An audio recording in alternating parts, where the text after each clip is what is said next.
타고난 부분도 있고 후천적 부분도 있고 더구나 참 고치기도 어렵고 하니 반복될 수밖에 없는 거잖아요. 이게 증상이. 걱정이 태산이네요.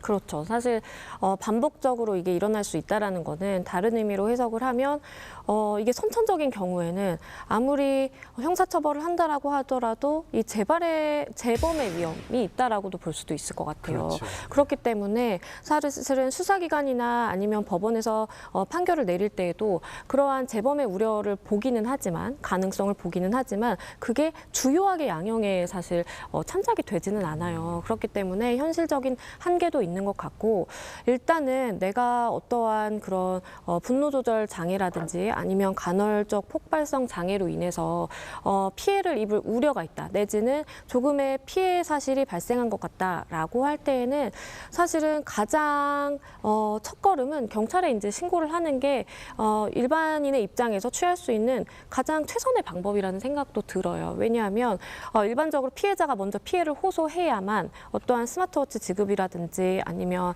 뭐 임시 거처를 제공한다라든지 어떤 조치가 될 수가 있는 거거든요. 그런데 그런 피해가 발생하지 않고 잠재적인 사실 큰 범죄가 발생할 그런 위험성도 없음에도 불구하고 경찰이 개입하기는 현실적으로 좀 쉽지 않은 부분들이 있고요.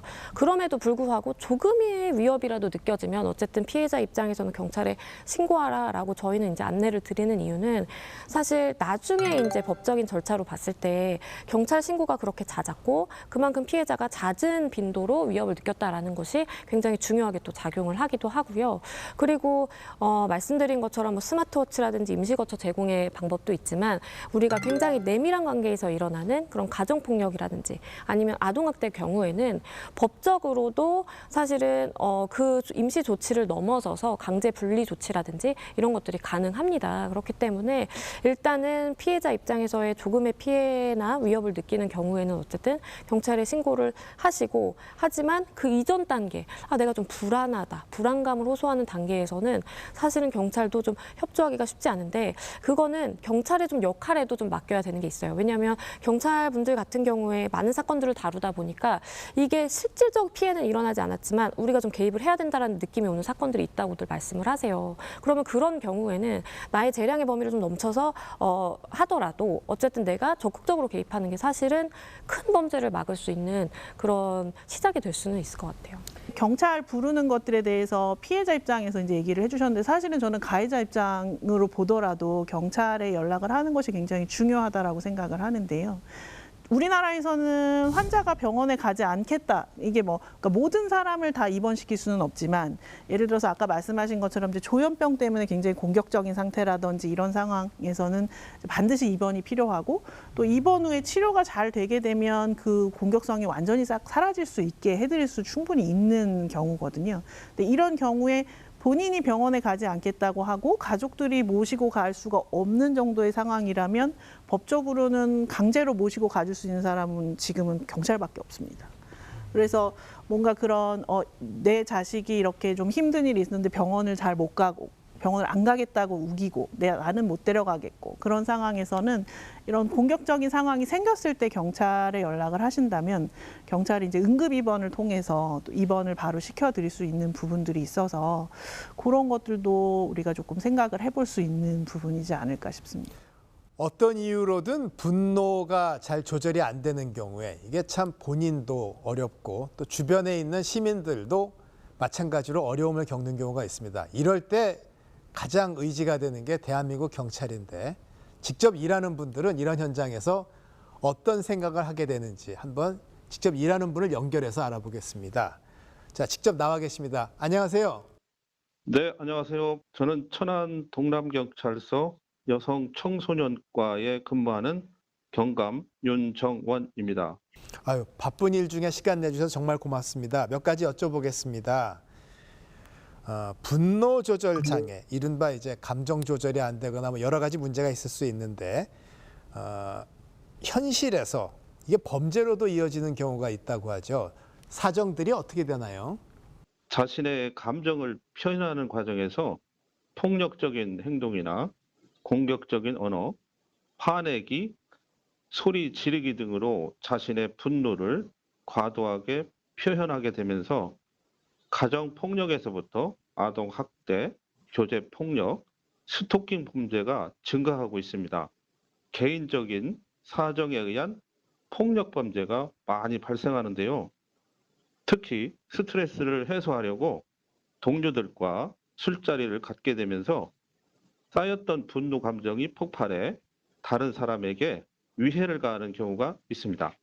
그렇게 되면은 어떻게 보면 우발적으로 약간 좀 그 법을 어기는 일까지 벌어지게 될 텐데 참 안타까운 경우죠. 좀 겪은 사례들을 말씀해 주시겠습니까? 사건 경위 등을 파악해 보면 대부분 술을 먹고 때렸다. 너무 화가 나서 분을 참을 수 없어 때렸다. 이렇게 이제 사정 내기를 하는데요. 그 현장을 살펴보면 술병이 깨져 있거나 탁자가 파손되어 있는 것을 볼 수 있고 그로 인해 주변 사람들이 다쳐서 병원에 가는 경우가 있고 심지어는 자신의 몸을 흉기로 자해하는 것을 목격하는데요. 술이 깬 다음 그 상황을 물어보면 기억이 안 난다라고 변명처럼 말하는 것을 볼 때 안타까운 심정입니다. 자, 이게 참 어려운 일이죠. 왜냐하면은 분노 조절이 안 되는 분에 대해서 대응을 하자니 또 어떻게 보면 경찰이 가는 목적이 그 장애를 겪고 계신 분들에 대해서 보호하는 목적도 있으시잖아요. 네네. 자, 이런 어려운 일을 어떻게 해서 현장에 대응하시는지요? 분노 조절 등 정신질환자 신고 출동을 하였을 때 현장에서 최우선적으로 경찰관의 안전과 피해자, 그 주변 사람들을 분리 조치를 하고 이제 안전을 확보를 하고 주변에 칼이나 위험한 물건이 없는지를 살핀 다음 대상자를 이제 진정시키게 됩니다.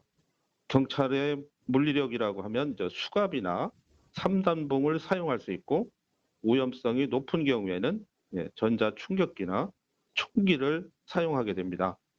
그러면 이게 결국은 사실 많은 사람의 안전에 영향을 줄 수밖에 없는 일인데 또 직접 분노 조절이 어려운 분들도 있고 주변 분들도 있고 네. 또 주변 아닌 일반적으로 이 상황에 피해를 볼 수 있는 사람도 있고 참 입장이 다양한데요.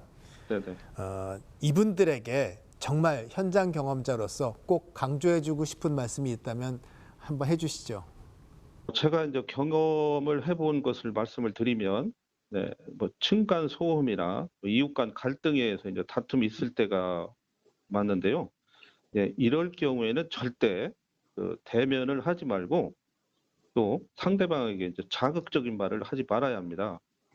그리고 관리사무소나 다른 전문기관의 이제 도움을 받아서 해결하는 게 가장 좋은 방법입니다.